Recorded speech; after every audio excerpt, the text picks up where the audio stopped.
Dengan membeli produk lokal, tentu akan memberikan dampak langsung bagi perekonomian lokal. Satu kaos rakitan lokal yang Anda gunakan setidaknya melibatkan 4 orang karyawan produksi. Bagian potong atau cutting, bagian jahit, sablon, dan packing. Itu pun dengan asumsi bahannya masih import. Jika 4 orang tersebut adalah kepala keluarga dengan 2 orang anak, artinya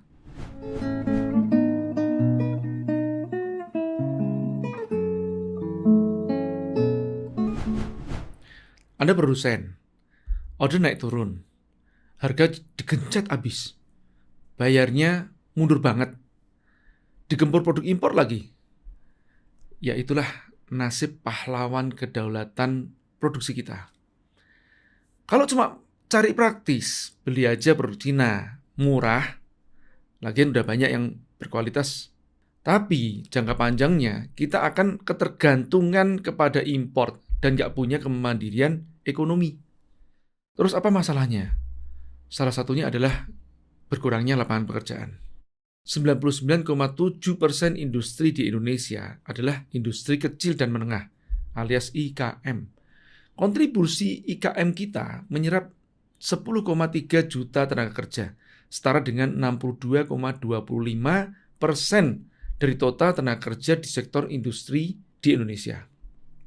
Mirisnya, jika berbicara produsen kecil dan menengah dibanding pemilik brand yang maklun ke mereka, kesejahteraan buruhnya seperti jongos berbanding sultan. Nasib produsen seolah seperti petani yang digencet tengkulak. Harga ditekan oleh para pemilik brand karena nggak menguasai ilmu pemasaran. Mau protes, tapi nggak punya pilihan. Ibarat kemakmuran satu orang brand owner, katakanlah dengan 10 orang karyawan pemasar, berbanding dengan 100 lebih karyawan produksi. Terus solusinya bagaimana?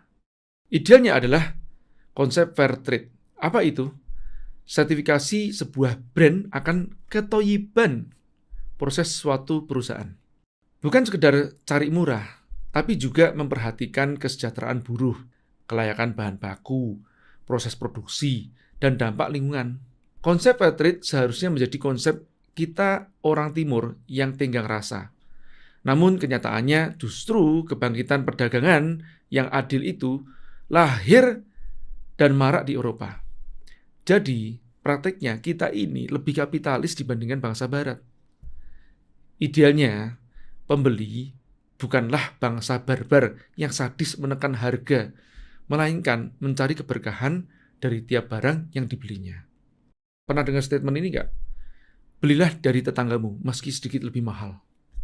Statement itu belum tentu ideal, namun setidaknya lebih baik dari cuma sekedar cari murah dan nggak peduli terhadap kesejahteraan orang lain. Dengan membeli produk lokal, tentu akan memberikan dampak langsung bagi perekonomian lokal. Satu kaos rakitan lokal yang Anda gunakan setidaknya melibatkan 4 orang karyawan produksi. Bagian potong atau cutting, bagian jahit, sablon, dan packing. Itu pun dengan asumsi bahannya masih import. Jika 4 orang tersebut adalah kepala keluarga dengan 2 orang anak, artinya tiap kaos buatan lokal yang Anda gunakan telah membantu menafkahi 16 orang. Jangan katakan, yang penting murah dan bagus. Nggak mau tahu harga sesungguhnya yang dibayar. Itu sudah masuk bibit kapitalis. Tapi duit kita kan terbatas buat beli pakaian yang memenuhi syarat itu, Mas C. Ya belinya yang dibatasin, jangan kebanyakan. Ntar ikut merusak lingkungan juga. Kenyataannya, terutama nih emak-emak, beli baju murah itu bukan karena nggak punya duit, tapi biar bisa beli banyak. Ayo, ngaku. Itu dari sisi pembeli. Dari sisi brand owner, harusnya bersikap adil. Bukan mentang-mentang punya kuasa menggerakkan pasar, kemudian menekan produsen maklunannya. Kasihlah napas sedikit buat produsen, biar pekerjanya juga bisa hidup layak. Atau jika Anda atau suami Anda adalah bagian dari buruh produksi pakaian tersebut, Anda juga pengen kok hidup sejahtera, betul kan? Itu idealnya. Namun berharap mereka berubah seperti berharap durian runtuh di kebun nanas. Sembari menunggu mereka mendapat hidayah, mendingan produsen cari solusi yang bisa dikendalikan oleh diri mereka. Saya belain produsen. Sekali lagi karena dampak perekonomian di hulu itu lebih massal dan penting untuk kedaulatan negara kita. Terus apa solusinya? Perhatikan ini mata rantainya. Bahan baku masuk ke tempat produksi dan diproduksi. Kemudian setelah barang itu jadi, yang dipesan oleh brand owner atau pemasar, didistribusikan kemudian masuk ke tempatnya konsumen. Keuntungan paling besar dari mana?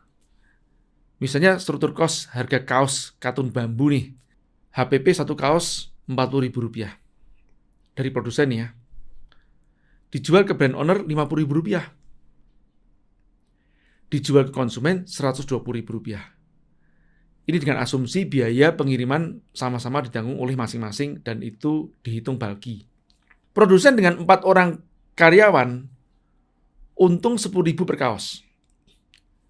Brand owner atau pedagang dengan 1 karyawan untung Rp50.000 per kaos.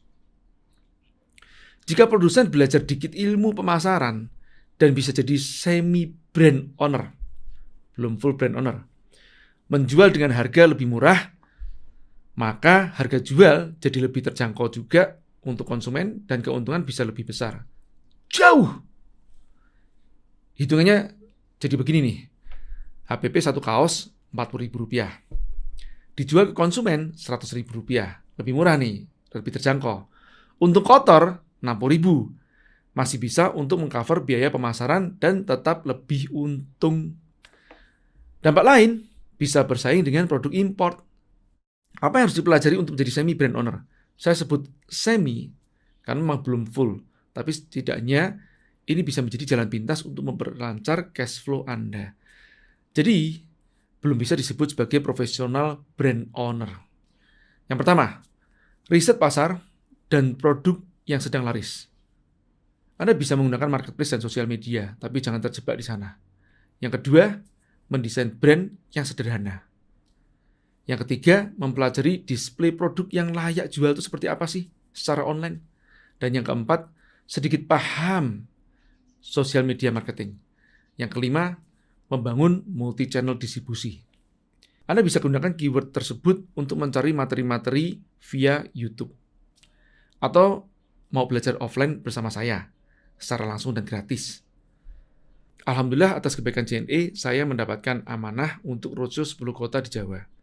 Berbagi tips dan diskusi bersama Anda, para produsen, dalam workshop dan mentoring, marketing for produsen. Di mana aja kotanya? Bandung, Cirebon, Tangerang, Tasikmalaya, Yogyakarta, Malang, Sidoarjo, Solo, Semarang, dan Bogor. Bagi Anda yang berada di luar kota di atas, silakan mendatar ke kota terdekat. Terbatas untuk 50 produsen per kota. Workshop ini gratis dan bukan preview atau jualan workshop lainnya. Detailnya silakan klik tautan di deskripsi atau langsung ke cariprodusen.gudangyubi.id. Jika nggak ada orderan, buat sendiri orderannya. Yuk kita majukan produsen Indonesia, biar nggak hanya jadi bangsa konsumen. Bantu share dong ke kawan-kawan yang membutuhkan. Sampai ketemu.